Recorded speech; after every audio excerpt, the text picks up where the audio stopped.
شامخا مثل المآذن طولا وابعث رصاصك وابلا سجيلا مزق به زبر طغاة يارقهم طعم المنون على يدي جبريل. ما شاء الله. الله أكبر.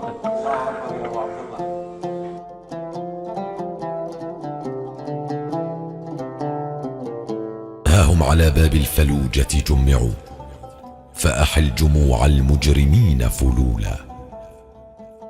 حضر لهم كفن الرمال إذا ارتضى رمل العراق بأن يضم دخيلا. إما أبى ترب العراق رفاتهم فاعصف بهم خلف الشواطئ ميلا. واحرق جثامين البغاة ورجزها واسكب على أشلائهم بالترولا. طهر به ماء المحيط منظفا خطرا على ماء المحيط وبيلا. إن يحرقوا كل النخيل بساحنا سنظل من فوق النخيل نخيلا. إن يهدموا كل المآذن فوقنا نحن المآذن فاسمع التهليلا. نحن الذين إذا ولدنا بكرة كنا على ظهر الخيول أصيلا.